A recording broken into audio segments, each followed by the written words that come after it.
Hello everyone, it's 5 p.m. We are here for our live online parent orientation for Central Arizona College. This is the first orientation of this kind that we are doing live online, so we're happy that you're here with us. We will be recording this orientation, so by staying on with us, you're agreeing to that recording.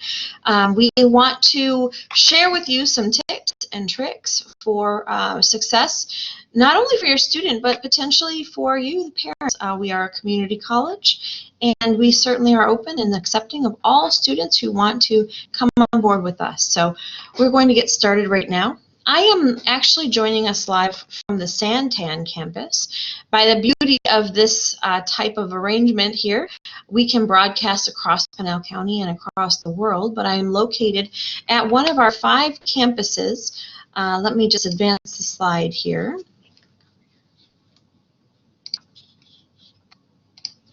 So I'm joining us today from our Santan campus located in Santan Valley, Arizona. We have 5 different comprehensive campuses, one at Signal Peak, which is located in the jurisdiction of Coolidge, Arizona, but really truly it is located right off I-10 between Coolidge and Casa Grande. We also have a campus at Superstition Mountain in Apache Junction, a campus in Maricopa, in the city of Maricopa, and a campus that we call the Aravaipa campus, located in Winkelman. It is in the Hayden-Ray Copper Corridor area. And of course, like everything, every other mode of learning, we have hugely expanding online offerings as well. And taking into account that we are a district, a community college district, in a county that is the size of the state of Connecticut. So we make an effort to make sure that you have every option open to you to be able to take courses here at CAC. Want to let you know that we do have more than 90 certificates and degrees here at Central Arizona College. We are very affordable for students. We offer not only workforce type degrees, but also university transfer partnerships. So whether you want to earn an associate's degree and transfer on to university to earn a bachelor degree, or you're looking for a quick program or a certificate to get you directly into the workforce, CAC absolutely is the place for you. I want to let you know about some of our really exciting upcoming developments. You may have heard of Lucid Motors, which is a car company that is coming to the Casa Grande area. We have specifically developed and designed partnerships that train you, the student, to be to enter into the workforce at Lucid Motors. So a lot of exciting things coming along the horizon. Here at CAC, we pride ourselves in very small class sizes. Our average class size is about 24 students, but I can absolutely tell you that most of your classes will be fewer students than that. And we are easily accessible. Our campuses are located, we have tons of parking, they're easy to get to, and we're just open and ready for you to come on down, take a tour, and come see what we're all about. I'm going to move on to the next slide. And Hazel, do we have Hazel on the line?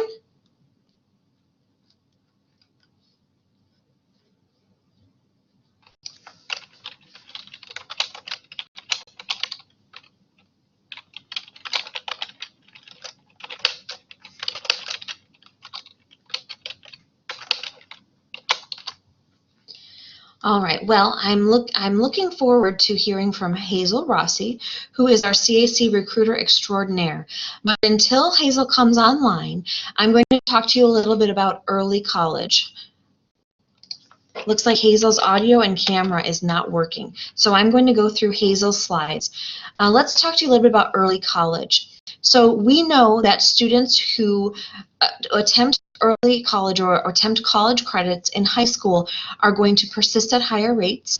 Those students accumulate more credits. What you need to know as parents, if you have any high school students, that students are allowed 5 credit hours for free at the college beginning the summer after your sophomore year.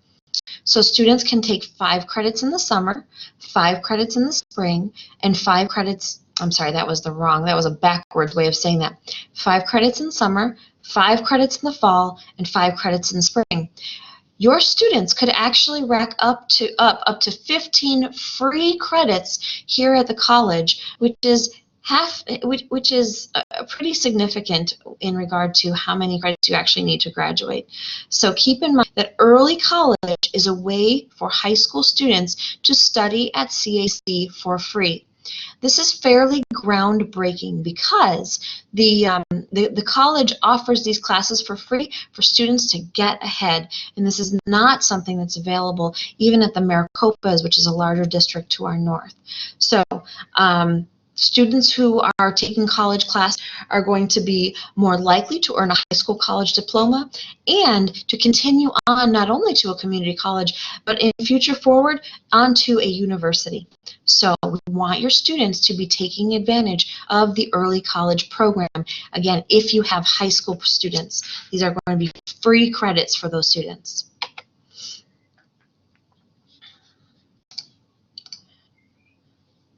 All right, there's another type of arrangement where your high school students can take college credits while they're still in high school, and it's called dual enrollment.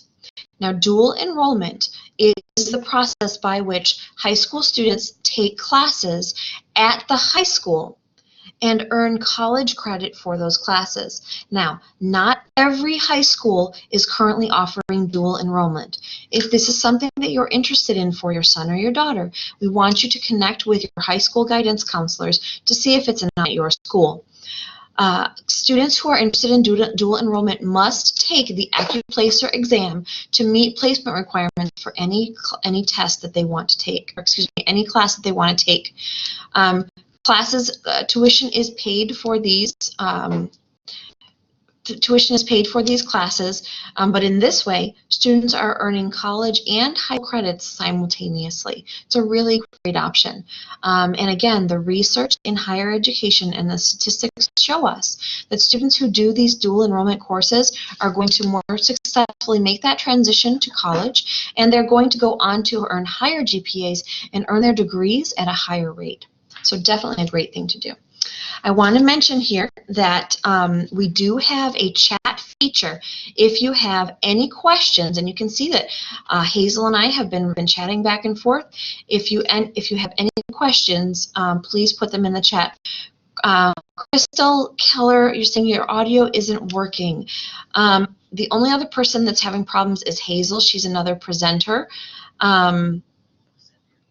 We will be sending the recording after this, so I encourage you to stay on with us and watch as we go through the slides. Stay on, and we will get out. And actually, we're going to post these to our website, so you'll be able to access that as well. Anyone who is on this webinar with us today, we will send you a link to the presentation as well. All right. So dual enrollment is a great option because not only are you taking college level credits and getting credit at high school, it's also just a convenient way to save some money on textbooks, and you don't have to commute out to the college. And Crystal Maggie is telling us that she called in, so she has the audio now, so that was a good option for her. Awesome. Thank you. All right, we're going to keep going here. Again, I've got the chat here. If you have any questions, Maggie's helped keeping me honest here and watching the chat, so I've got that going over here. All right, so what can we do to help our students succeed while they're studying here at CAC? Couple of steps to enrollment. And these are steps that we can help walk our students through step by step. Sometimes it's hard. Sometimes we don't know exactly what a student needs and what point we are within the application process. What you want to know is that Central Arizona College is an open enrollment institution, meaning anyone who applies, as long as you meet the admissions requirements, anyone who applies is eligible to enroll for classes. So step one is going to be complete that online application. We no longer do paper application. So make sure you go ahead and step one is complete that application online. Step number two is going to be applying for financial aid. Now, If your students, we have multiple folks out there in the audience right now, but students who are still in high school are not quite yet eligible for financial aid. So they're going to skip right to step 3. So first I completed my online application. If I'm going to be eligible, I apply for financial aid, or excuse me, if I'm out of high school, I apply for financial aid. Step 3 is going right on to take your placement test.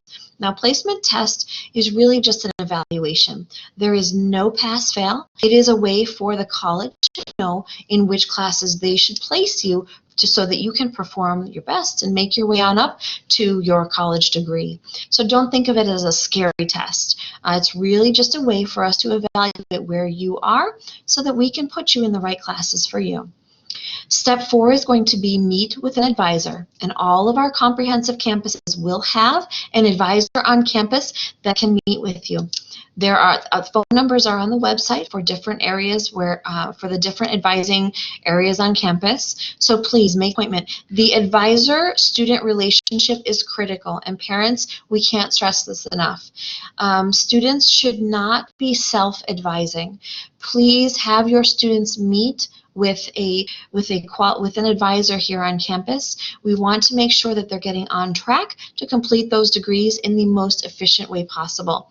And going back to our high school population as well, this applies even to high school students. We want every student who walks through our doors to meet with an advisor and make sure that they have the courses that they need to be successful.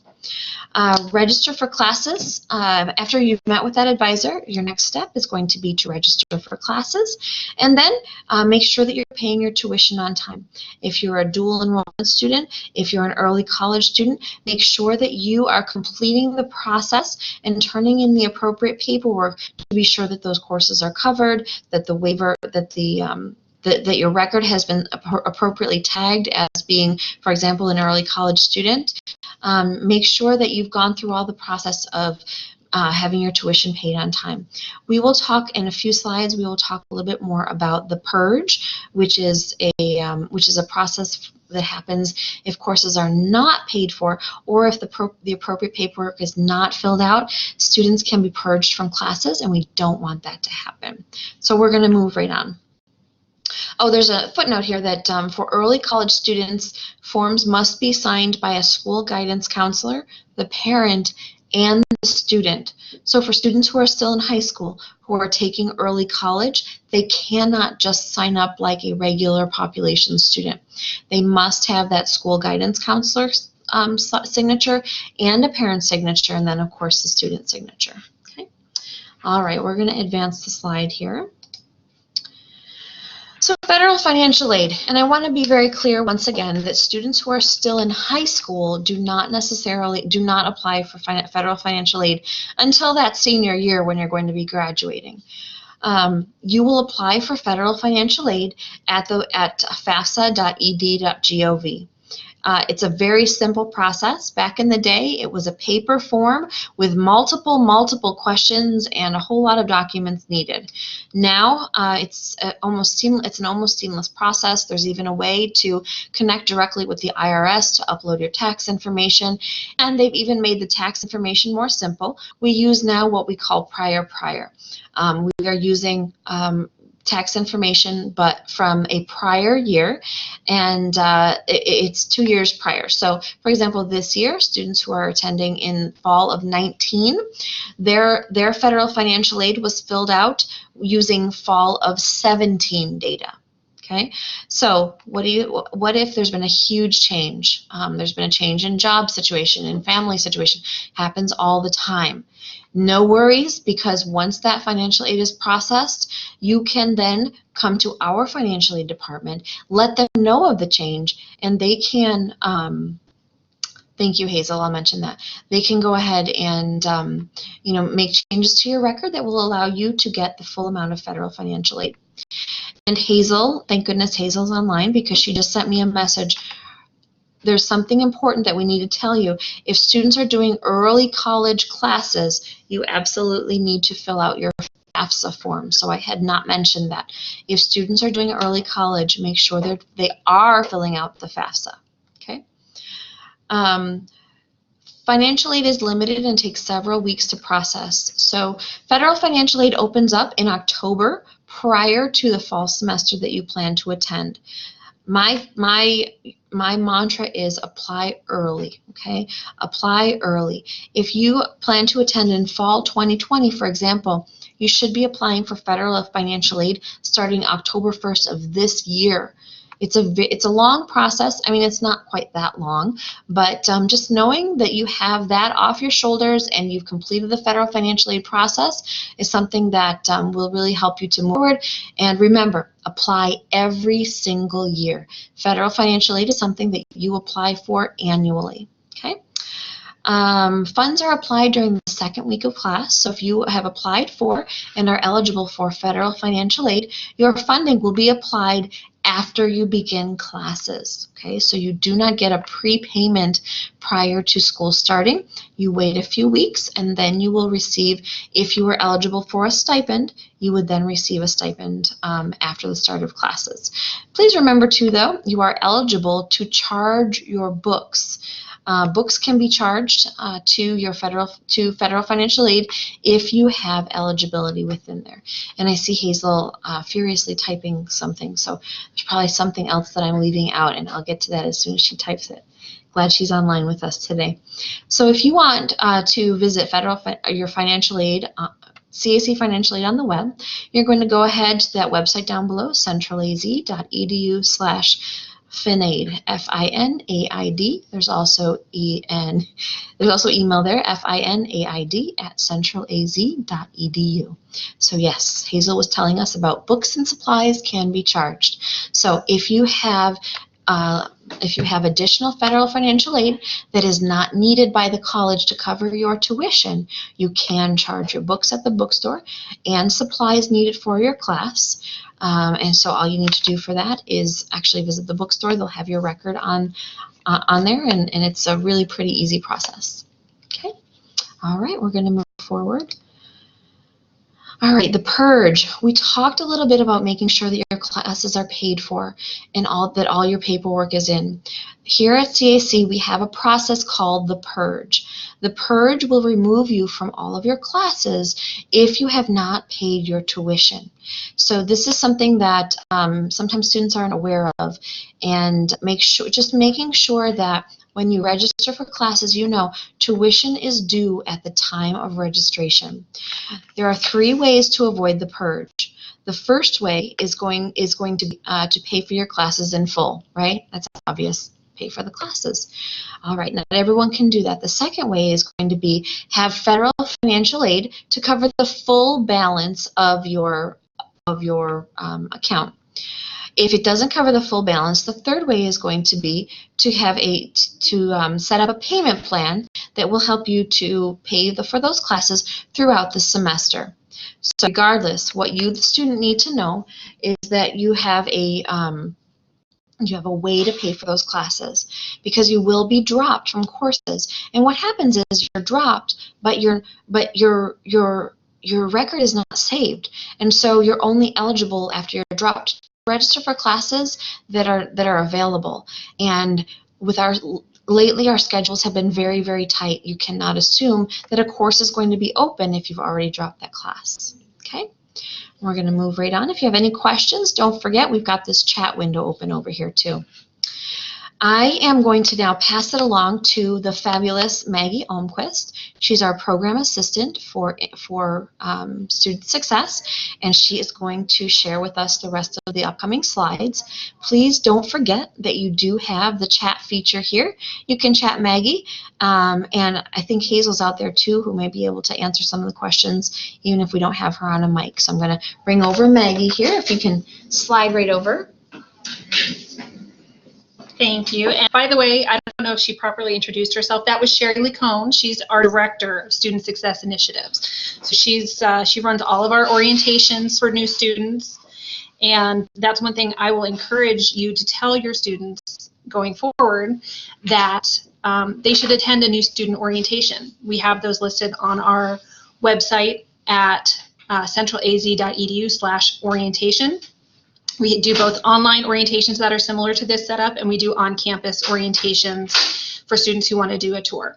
But right now I want to talk about student services and some of the features that students have access to on all of our campuses are libraries with study areas and computer access, and really helpful librarians who will assist students in searching online databases, ordering books, doing citations, things like that. And it's also available through our online Blackboard tool.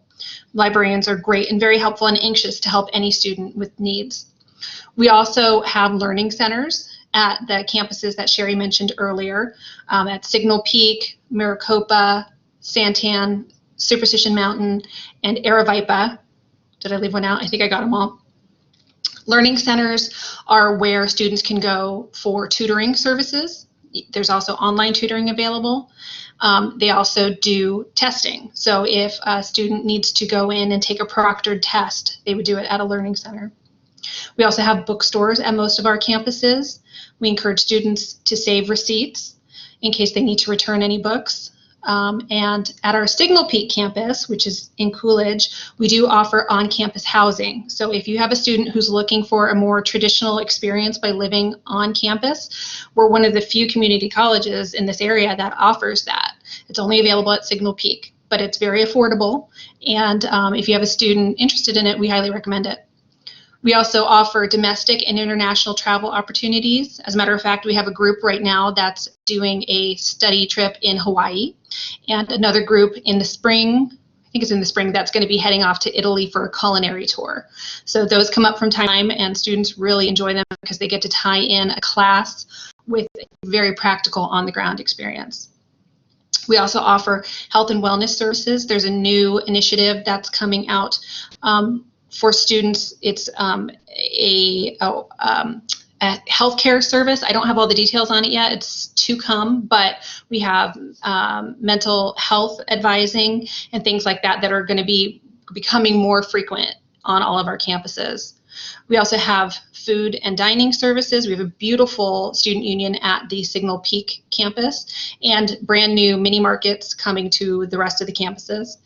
And we also offer food pantries for anyone who's in need of some emergency food. And it's a growing function that we have at the libraries, but it's available to anybody who is food insecure.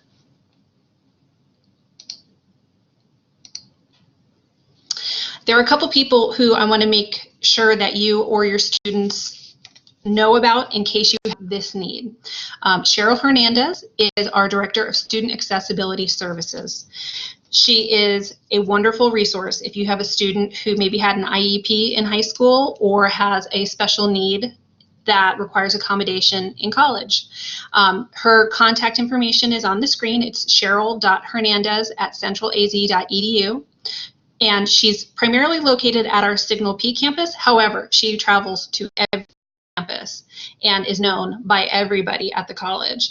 Her name is on all syllabus, and students are more than welcome to reach out to her for long-term, short-term accessibility needs. Another person I want to point out to you all is Elizabeth Barrett. She is our Veterans Services and VA School Certifying Official. So she helps military members, veterans, survivors, dependents work through their military education benefits. She's also located out of Signal Peak, but also travels to all campuses. Her email address is elizabeth.barrett@centralaz.edu. And I also want to talk about clubs and groups that we have available on campuses. Student government is very active at CAC, and we're always looking for new groups to form. It only takes a few students and an advisor to get started. A lot of the clubs and activities are located at Signal Peak, but not exclusively. We have clubs located at all campuses, and we've really found that students who are involved in activities such as government or Phi Theta Kappa, design clubs, or athletics, they really have a much more satisfying experience at college, and they tend to graduate at higher rates with greater GPAs, and they have an overall sense of accomplishment when they're done with their college experience. We have a whole student engagement group that would be happy to answer any questions for students who are interested in joining or starting a club.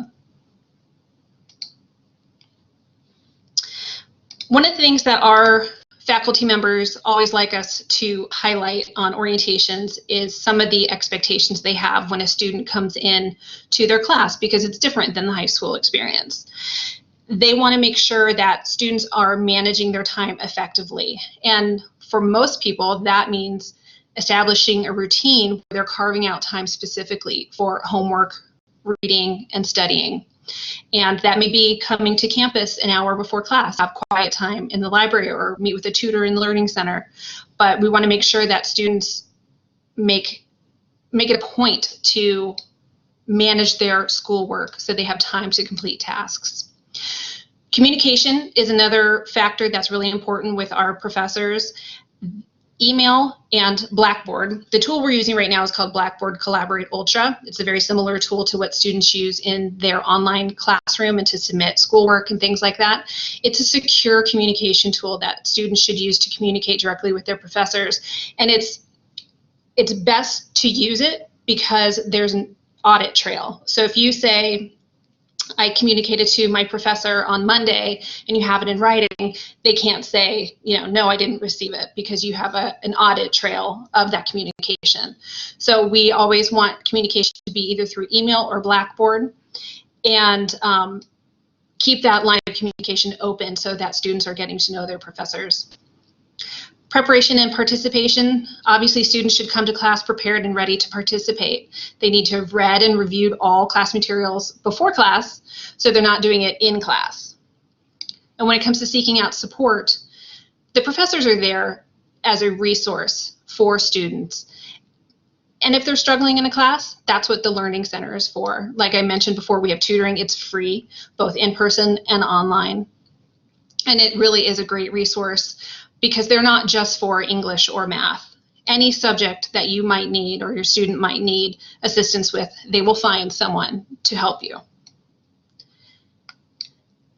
And as with most institutions, we expect that faculty, staff, and students show mutual respect by showing up to class on time, acting in a respectful manner, and following instructions and limiting interruptions. So keeping the cell phones at bay. A couple of important college policies that we want you to know about and to emphasize to your students. One is FERPA. And FERPA is the Family Educational Rights and Privacy Act, which requires that the college not disclose any information to anyone but the student. So you as a parent, you might be interested in helping your student pay, or finding out grades, or pulling a class schedule for your student. We can't release that legally to you without written authorization and consent by the student. It's a simple form. They can fill it out once, and they can give anyone that they want to share information with that access. But otherwise, we do have parents who come to support their students on campus, but unfortunately we can't really give them any info because their student hasn't given consent. And when it comes to financial responsibilities, if a student is to drop a class, let's say, that they might think, oh, as long as I dropped on time and I've paid, I don't need to worry about anything. But that could affect financial aid. And for students who have promised for the future, it definitely could affect their aid. So they want to make sure that they're talking to financial aid prior to dropping any classes to make sure that they're not going to get in any trouble. All campuses at Central Arizona College do not permit drugs, alcohol, and firearms. We do have a uniformed police force on all campuses who are wonderful, and they keep our campuses very safe. We also have 24-hour security, so when our police go home, we have people on campus available. If someone's having a late class and they need to walk to a car, we either have an officer or a security agent available to do that. Our campuses are very safe.